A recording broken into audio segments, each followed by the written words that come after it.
Good morning, everyone. It's good to see everybody out here on a bright summer Sunday. Of course, maybe we should all be in church, but I think we are serving our traditions very well by attending to this conference. I'm very honored to be a part of this effort because I believe that the motivating principle that underlies our meeting, namely the issue of selection, which we would frequently think of choice. This is an age in which we have all kinds of choices available to us. And it is important that we consider the basis and context of the choices that we make and what values we seek to implement.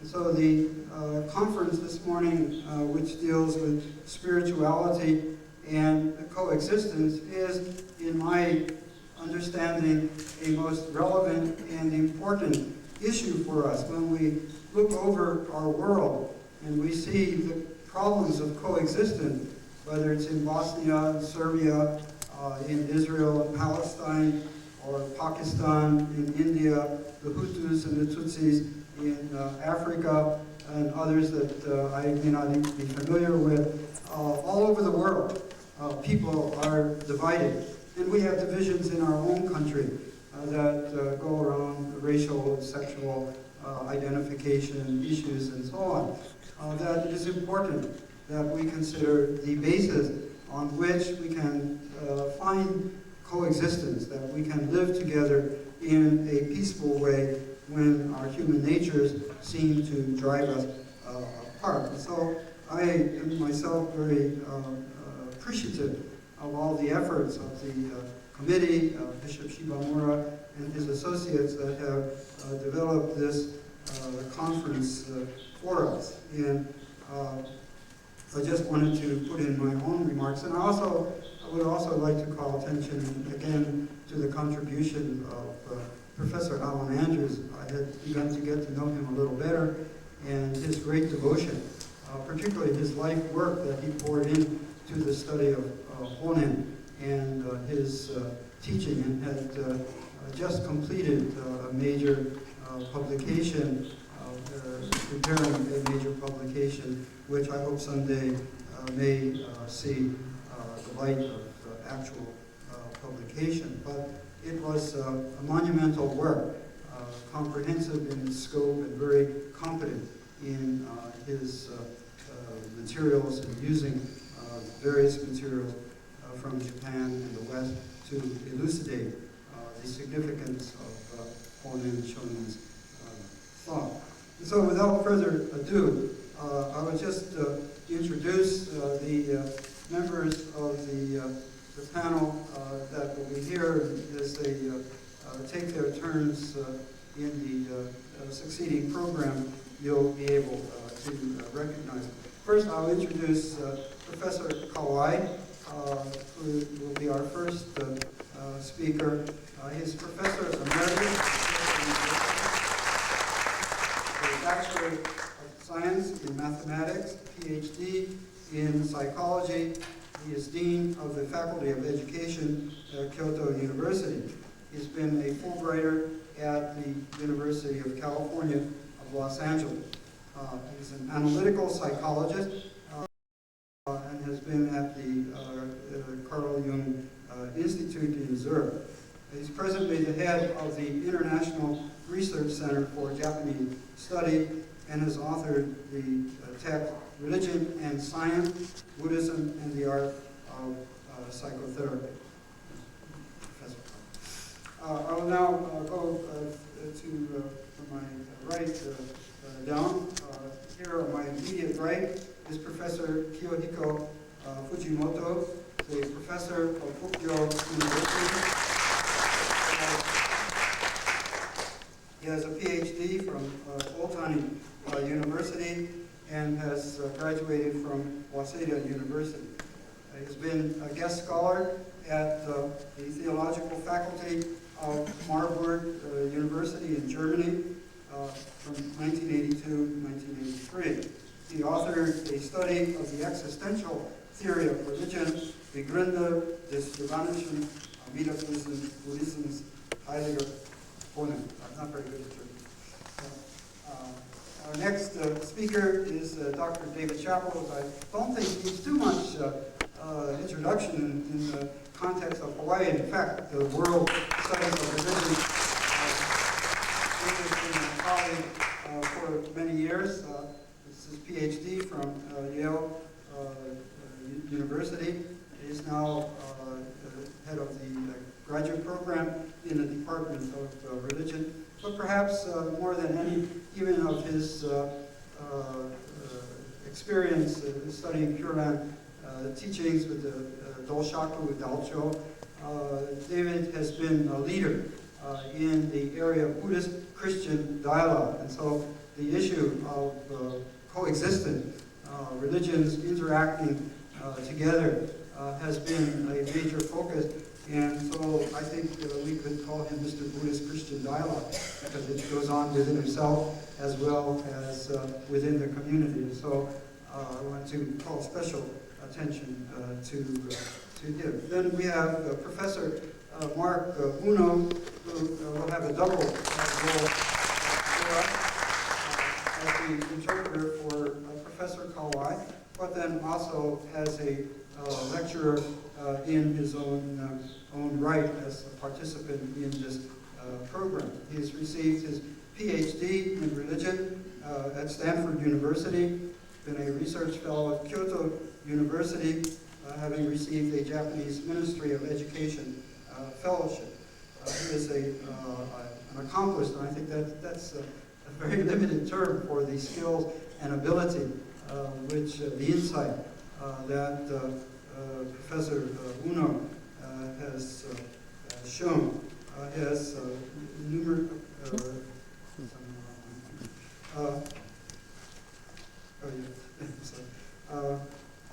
He's translated Dr. Kawai's Myoe, A Life of Dreams, and will be his interpreter. To the right of Dr. Uno is Professor Soho Machida, assistant professor at the University, Princeton University.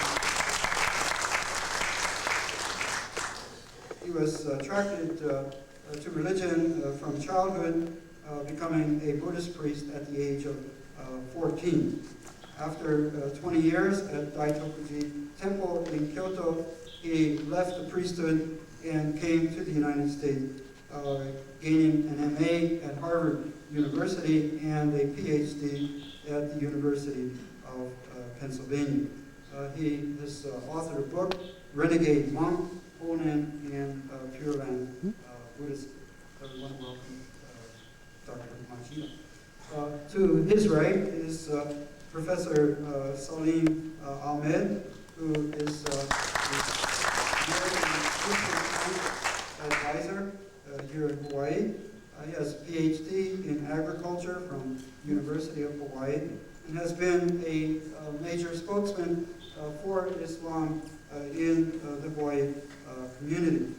He is a member of the National Advisory Board of American Muslim Council, formerly a senior member, senior fellow of the East-West Center.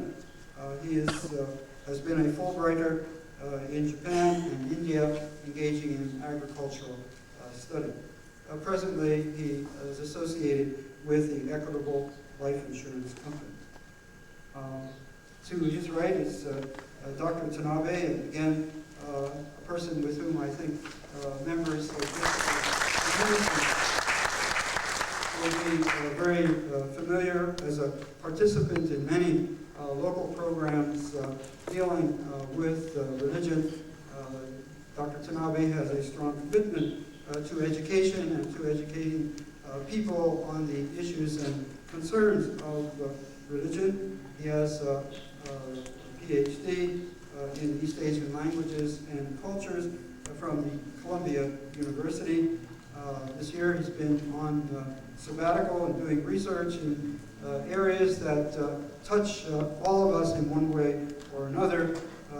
At present, on contemporary situation of funerals in Japan, has also done studies on the principle of goryaku, or worldly benefits, and on omamori, or amulets, and these are very informative. His book, Myoe the Dreamkeeper, Fantasy and Knowledge in Early Kamakura Buddhism, and is a major work in this area, exploring the significant contributions and interpretations of Myoe's religious experience. And he has a volume practically religious. And so I think with all those introductions, we'll now turn to our main speaker for this session, Professor Hayao Kawai, the head of International Research Center for Japanese Studies.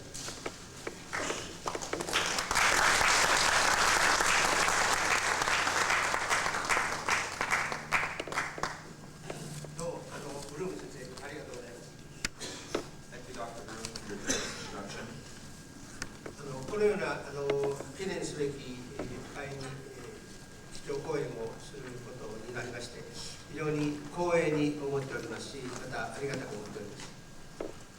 I'm greatly honored to be invited as a keynote speaker for such a conference such as this, commemorating the Senjakushu by home.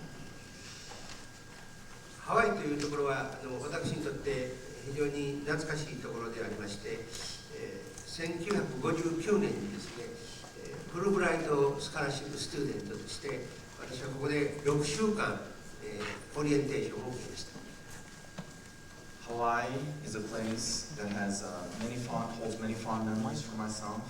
The first time I came to Hawaii was 1959, and I spent 6 weeks here as a Fulbright student. で、日本人がよく間違う L と R をどう区別するかとか、S と TH をどう区別するかなどということを6週間にわたって訓練されました。And the area of study that one of the areas of study that I found most interesting and meaningful was that I learned how, as a Japanese, to pronounce correctly the difference between L and R, S and TH. しかし、もう年を取って英語を忘れましたので、今日は日本語で話をします。But as I grow older, I find that I increasingly forget my English. So for today, excuse me, I will give my presentation in Japanese. で、この基調講演をすることになりましたが、私は仏教の学者でもありませんし、また僧侶でもありません。So today I've been given the opportunity to present to you this keynote speech, but I have to begin by qualifying myself by saying that I'm neither a scholar of Buddhist studies, nor am I a Buddhist priest. 私は、素人でありますが、そのようなものが今日基調講演をするということは、私は仏教というものが、これから変わらねばならないということと関係があるように思います。So, in some sense, you have as your keynote speaker an amateur when it comes to the topic of Buddhism. But I think that's related to the fact that part of what I want to talk to you about today is how it is that Buddhism needs to change and to evolve from here on. で、日本では仏教というものは深く難しくって、そして、一般の人間と関係があまりなかったと言ってもいいんじゃないでしょうか。In one sense, I think it can be said that in Japan, Buddhism has, by many people, been regarded as something that is very profound, very complex, difficult, and therefore not all that related to the daily life of most people.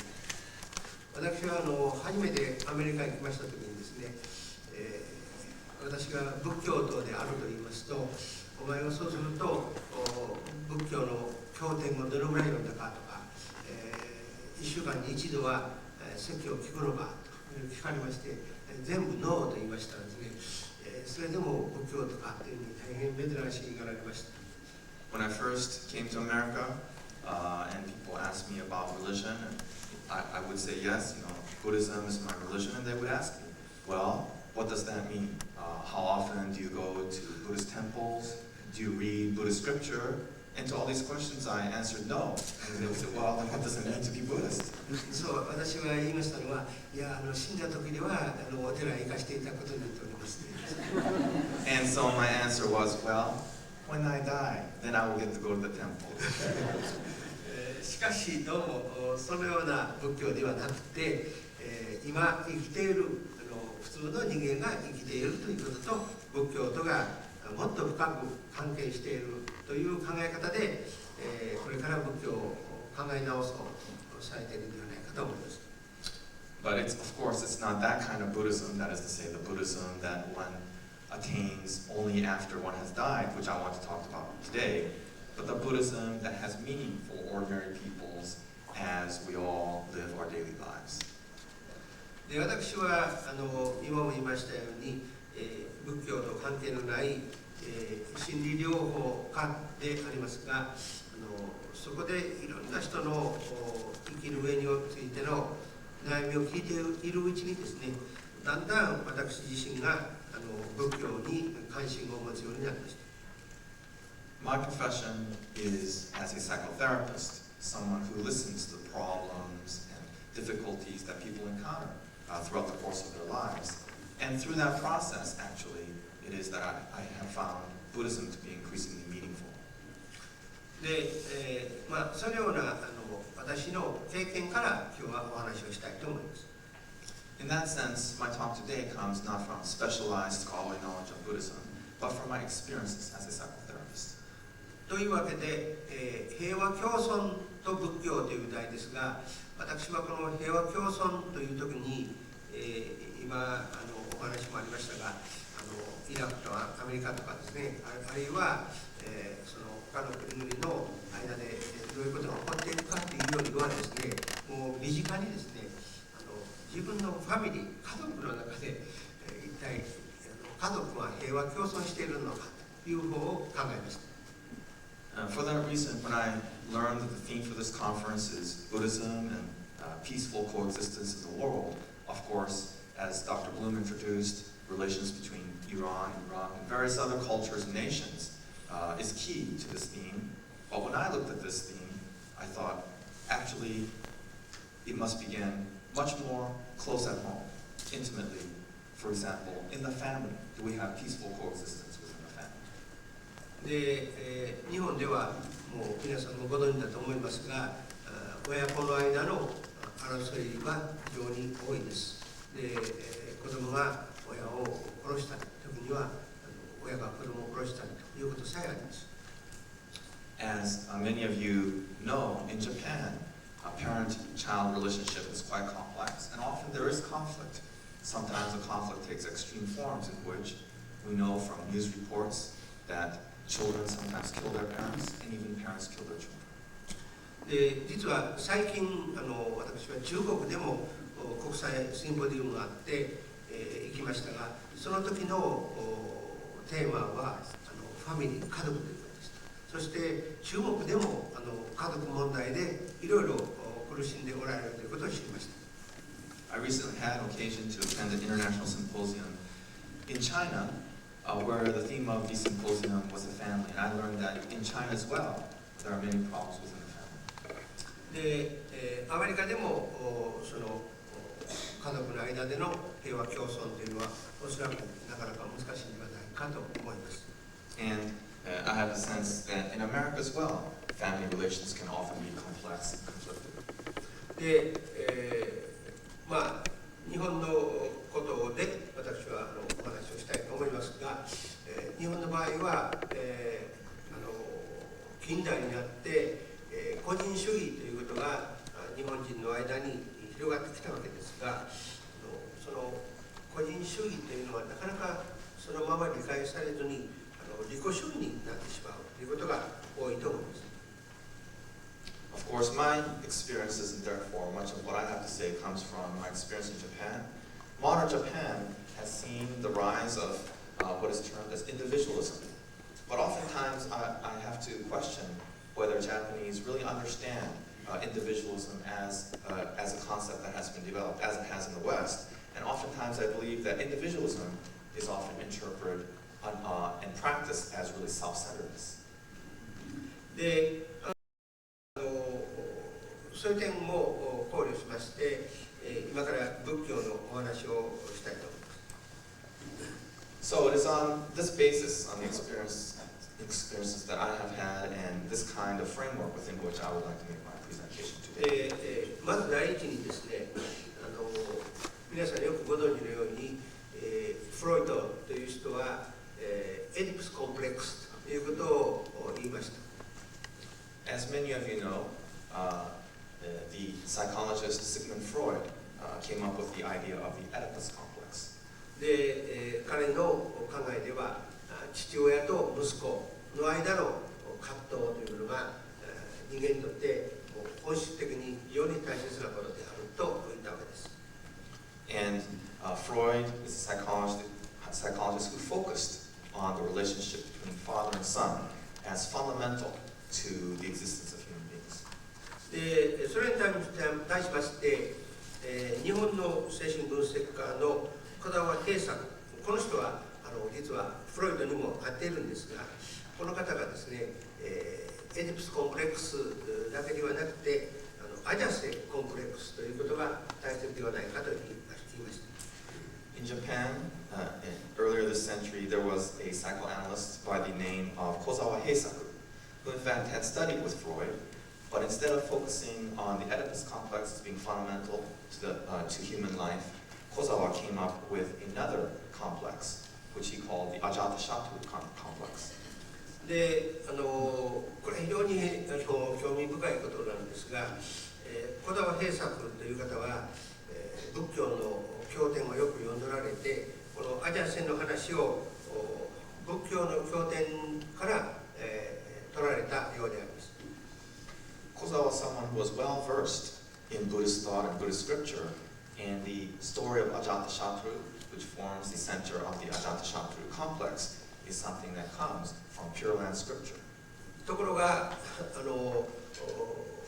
小澤さんはですね、自分のこのアジャセコンプレックスの理論を述べる際に、仏教の経典に書いてあった話を意識的か無意識的かは分かりませんが、知らん間に書いてしまったんです。But in the process of formulating the Ajatashattu complex, although it's hard to tell whether he did it consciously or unconsciously, he changed certain important details of the story of Prince Ajatashattu. ともかくだから初めに小澤平作が話を述べているアジャセのお話をします。So, I begin today by introducing to you the story of Prince Ajatashattu as told by Kozawa Heisaku. で、これは、インドのですね、リンパ・シャラ王とその王妃のイダイ家というのがありますが、この2人に子供がありませんでした。The story begins in ancient India, around the time of the historical Buddha Shakyamuni, with the story of King Bimbisara and his wife, Queen Vaidehi. で、イダイ家は子供がない上にですね、だんだん年取って、養殖が衰えてきましたので、王の愛が薄れるのではないかと心配していました。They were childless, and as they grew older, Queen Vaidehi, not living in our late 20th century America, worried that she would lose her husband because, she was getting older and not as beautiful as before, and they didn't have a child. で、イダイ家はですね、ある預言者に相談しますと、裏の山に1000人がいますが、3年後に死ぬと。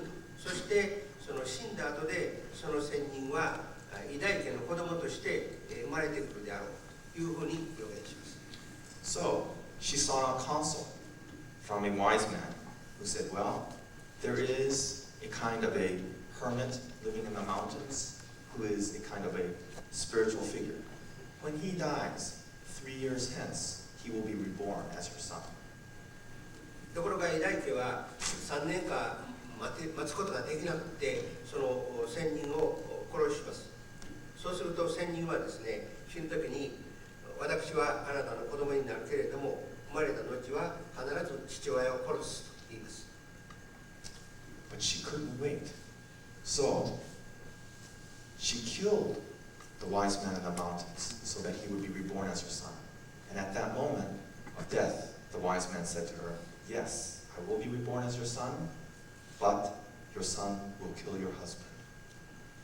で、その子供がアジャセでありまして、アジャセはですね、青年になってから、自分がどのようにして生まれてきたかをある人から告げられます。So this was how Prince Ajatashatru was born, and as he grew up to be a young man, he found out the story of his birth and of his past.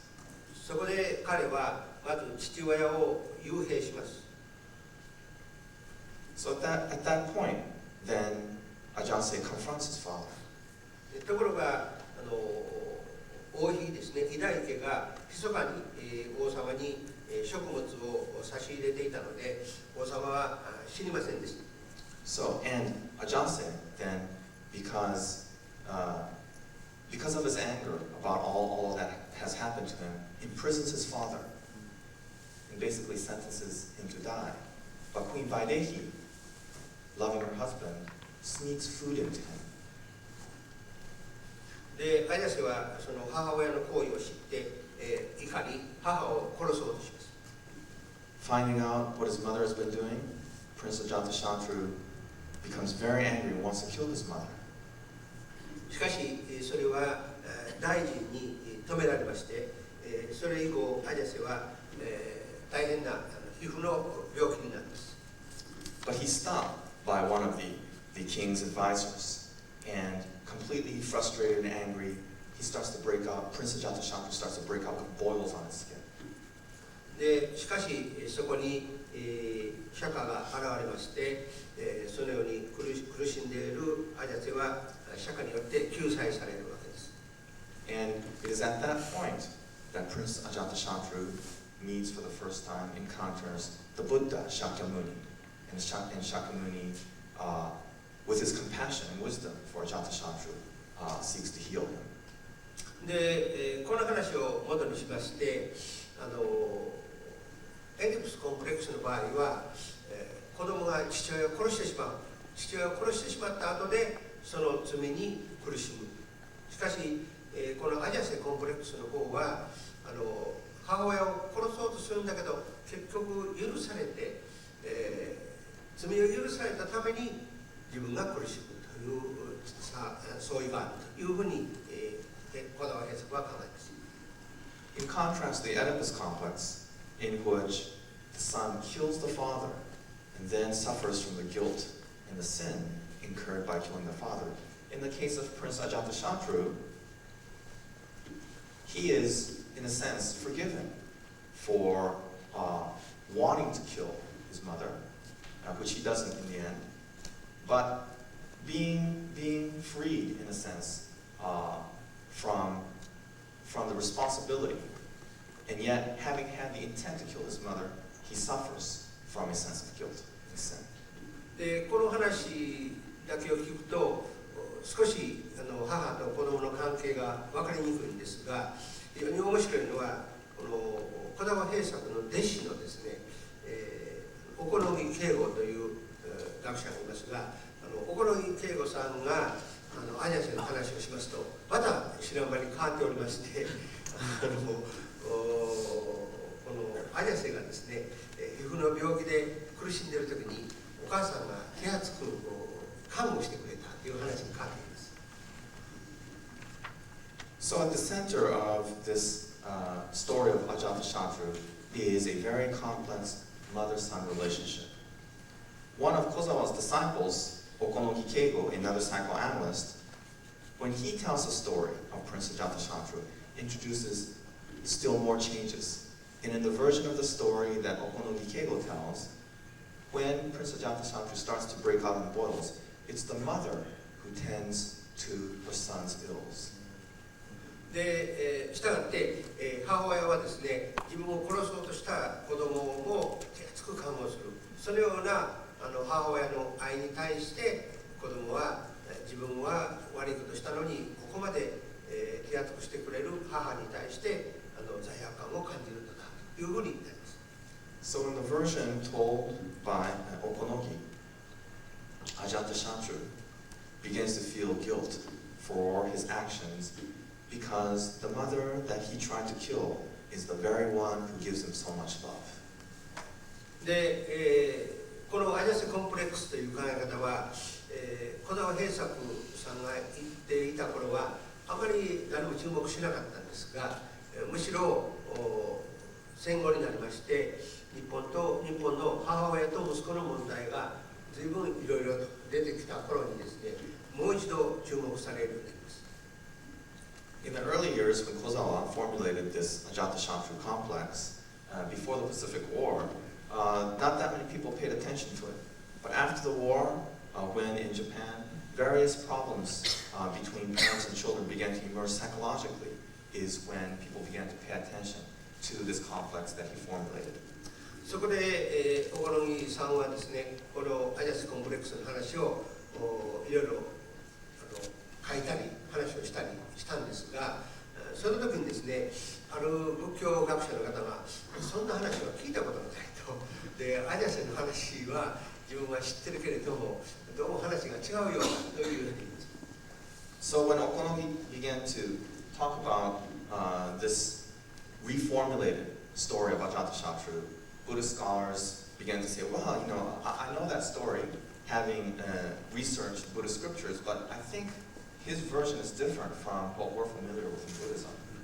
で、詳しく調べましたら、もともとの話、涅槃経なんです。涅槃経に書かれている話では、仙人を殺したのは母親、偉大家ではなくてビンバ・サラ王が殺しているんです。そして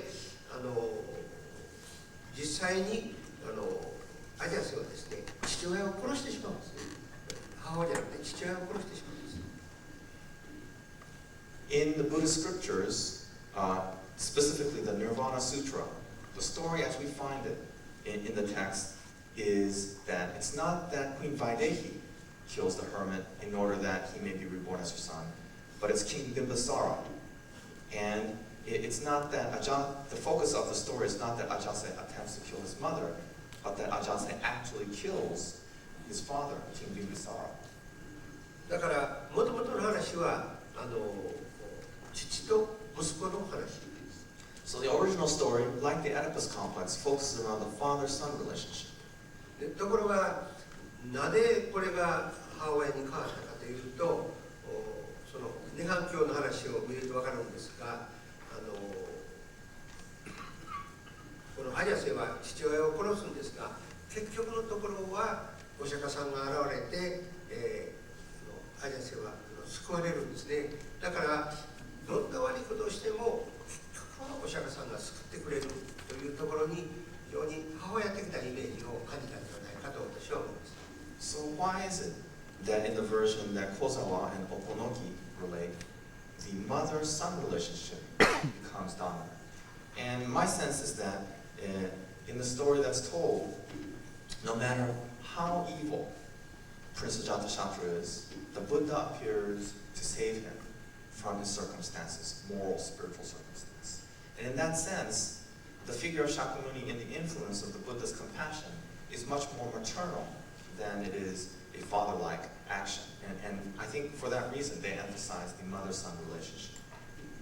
で、子供がいかに悪いことをしようともそれは許すのだというところに非常に母性的なものが感じられると思います。 So no matter how bad the child is, no matter how evil his acts, still the mother loves the son, the mother loves the child. In that sense, I sense a very strong maternal feeling in this story. 今日は私は話をしませんが、私はこのアジャセの話をキリスト教のヨブの話と比べたことがあります。 Although I won't go into detail today, I've made a comparison between the story of Ajatashatru and the story of Job in the Bible.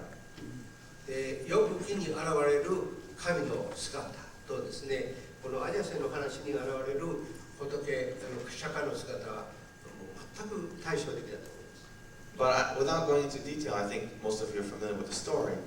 The relationship between Job in the book of Job and God on the one hand, and the relationship between Ajatashatru and the compassionate figure of the Buddha is very interesting by virtue of how contrasting they are. で結局のところそういう母性的なことを強調するために、知らず知らずのうちに小沢平作も小木恵子さんもどちらも父と息子の話を母と息子の話にしてしまったと思います。So because of this background in Japanese Buddhism, Pure Land Buddhism, and Japanese culture, I think probably without being all that conscious of it, both Kozawa and Okonogi changed the focus of the story from the father-son relation to the mother-son relation. でアニャさんの話はそれまでにしまして、私が申し上げたいのはやはり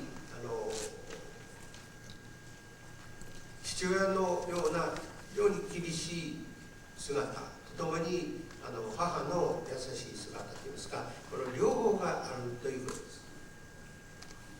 So, in thinking about family relationships, I think we see sort of patterns here, patterns that are stereotyped often in society, and that is that of the compassionate mother and the strict father.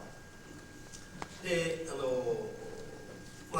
教の方はですね、このような母性の原理が相当に強い教えではないかと私は感じています。And I have a sense that Buddhism, particularly Japanese Buddhism, often emphasizes the maternal aspect much more than the paternal aspect. で、そんな意味でこの母性的な考え方というものが個人主義が利己主義になってしまうのをどっかでどっかでそれを防いでくれるというふうな感じを私は思っています。And I think that looking at the manner in which Japanese Buddhism has become deeply influenced by this maternal principle can provide us important clues as to how it is that individualism, in a Western sense, when transplanted to Japan, has often manifested itself as self-centeredness instead. で、次に、違う第二の点に移りたいと思います。Now I want to go on to my second point. で、今からお話しすることは、華厳教に説かれている考え方です。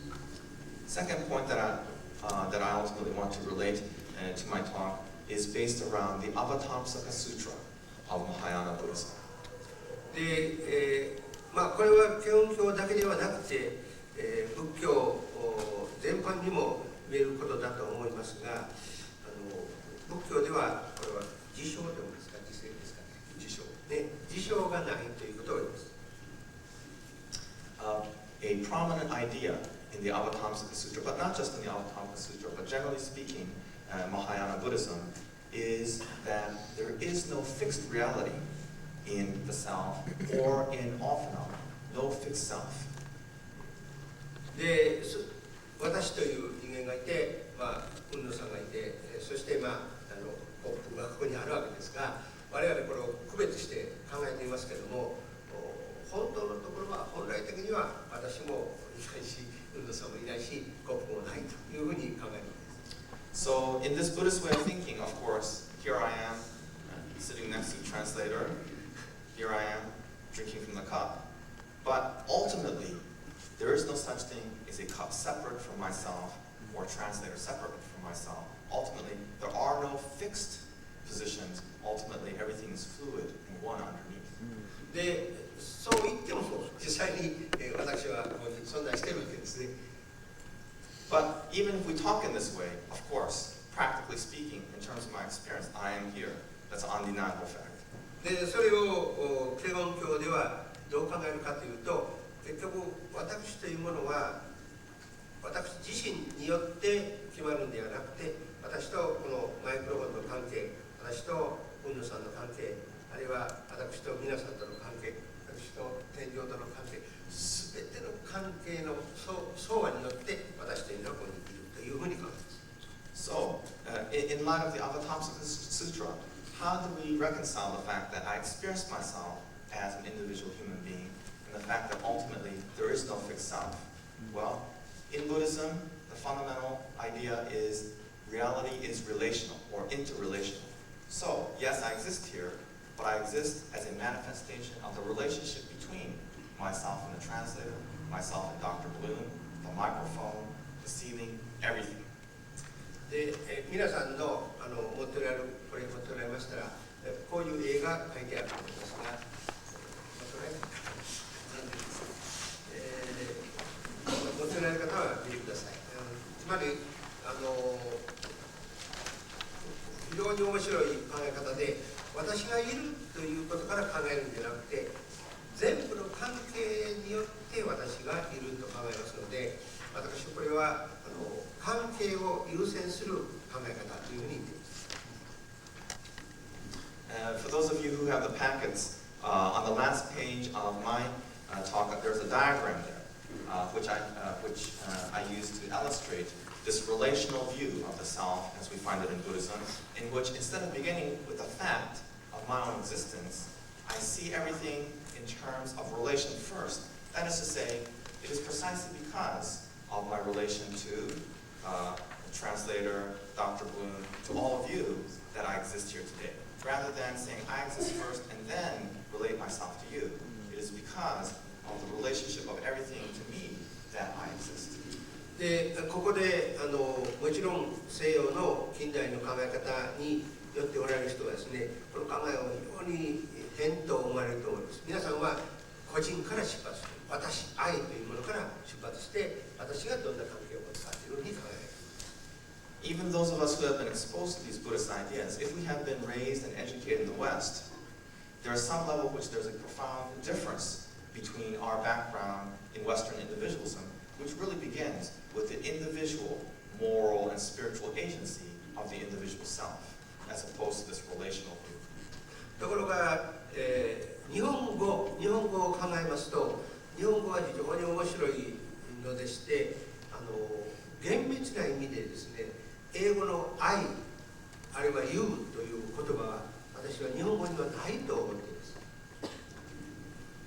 However, the Japanese view, I believe, is fundamentally relational and even reflected in the structure of the language, in which there is no, strictly speaking, concept of I like we have in English. 例えば、私が今ブルーム先生に話をするときには、私がというふうに言うと思うんですね。ところが、家帰って私の家族で話をするときには、わしがと言うと思います。で、喧嘩をするときには、俺がと言う。In Japanese, when I speak to Dr. Bloom, I use watashi ga, watashi as a pronoun for I. But at home, there's a different word that I use, washi. When I fight, a different word still, ore.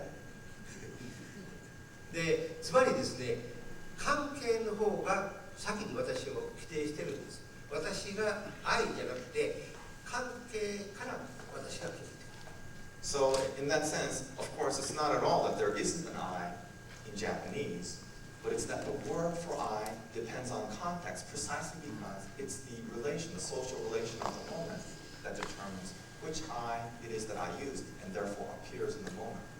だから日本人は例えば私がですね、どなたかにお会いしたときによくこう名刺を交換するのが好きですね。で名刺を交換するだけじゃなくて、時々は何年のお生まれですかなんてわざと聞いたりしているのは、相手が年が上だったらそのような言葉を使わなくならないし、相手が年下だったらそのような言葉を使わなくなる。だから関係をまず把握しないとものが言えないんですね。So, for example, when I meet someone that I have not met before, oftentimes in my work, then we exchange, as it were, business cards. And when we exchange business cards, we often ask one another some questions. For example, what year were you born? Now, in America, we would never ask this question if we meet someone and exchange business cards. Why is it in Japanese we ask, what year were you born? Because if they're older, then we use a certain word to refer to ourselves. If they're younger, we use a different word. And so in that sense, we see how relationality determines the reality of the self in any given moment. こんな話をしていて、いろんなエピソードを思い出すんですが、私が1959年ですから、ずいぶん前ですが、アメリカに来ました時にですね、アメリカのプロフェッサーからこういうことを聞かれたことがあります。どういうことかというと、もう日本人は本当にわからないっていうんですね。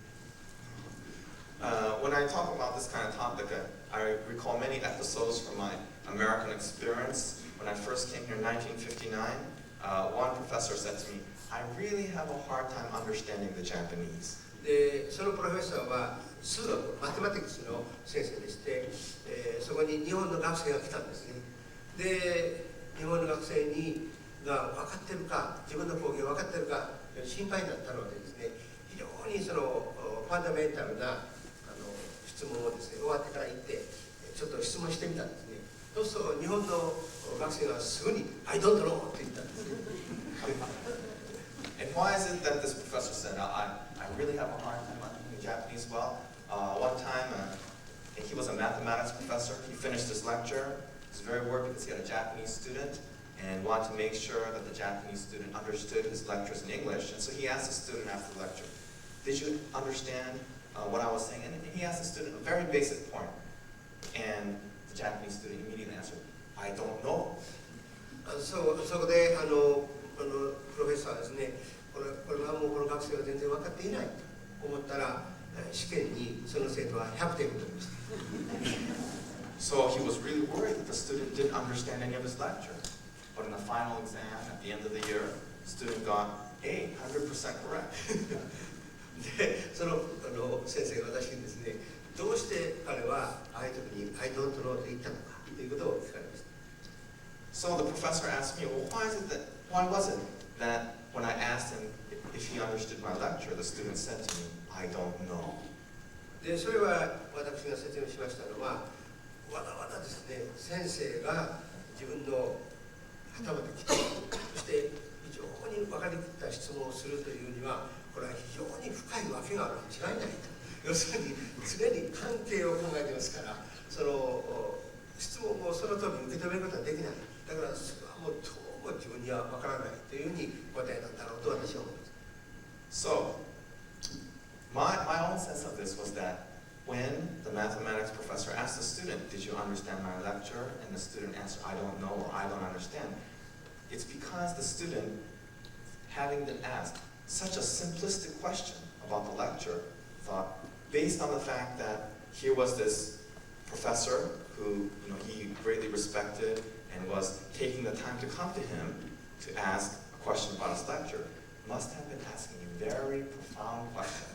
It was a very complex question. So, because he was thinking about the relation, what the appropriateness of the professor coming to him was, he didn't get the question at all. で、だから日本人が「I don't know」というのを非常によく言うんですが、これはその状況がわからない、関係全体の関係がわからないという意味で言っているのが多いと思います。So even today, when Japanese come to America or Europe and they're asked questions, they still often answer, in many instances, I don't know or I don't understand. But very often it has nothing to do with the content of the question itself. It means I don't understand what the circumstances are. I don't know what the relation is. だからWhat would you like to drink? 言われて、Oh, I don't know. So there was a person who was asked at a cocktail party, what would you like to drink? And the person answered, I don't know. それはその場で何を飲んだらいいかわからない。どういう関係でそれが言われてるかわからないという意味なんですが、アメリカ人から考えますと、自分の飲みたいものさえわからないというふうに誤解をされてしまう。So in that case, when the Japanese answered, I don't know, he's really saying, I don't know what the appropriate response is. Of course not. I don't know what I want to drink. And of course on the American side, they say, it's strange that he doesn't even know what he wants to drink. で、そんなわけで、日本の人のそういう関係優先の生き方はいまだに私は続いていると思います。And I believe that even today, with all of the influence of Western culture and Western thought in Japan, this way of thinking relationally is still the main mode of communication in Japan. でそれに対して愛から発想する、愛があって愛はいかに関係するかという考え方とまるっきりこれは違うと思います。 So in that sense, of course, relations are very important whether we're talking about America or Japan. But the nature of that relation is very different in the sense that in America, it's the I that exists first and then relates to the world, whereas in Japan, it's the relation that determines the reality of the I in any given moment. だからこのように関係を常に先行して考えるあり方というのは平和共存ということと大いに関係するのではないか。 And so understanding the nature of relationality, I think, is key to the theme of this conference, peaceful coexistence. しかし今言ったことは非常に、単純すぎる考えであるということを私はすぐに気がつきました。 But of course, these sort of stereotypes that I'm depicting here of America and Japan are too simplistic. 実は、さっきも言いましたように私は中国に行きました。 As I said before, I recently had an occasion to go to China. で中国では非常に、意義のある体験をしましたが、その後でですね、一人の日本の学生、日本人で中国に留学している女子の学生がですね、私に分厚い手紙を送ってきました。 When I went to China, there was a Japanese student there, a woman, who brought to me a very thick letter.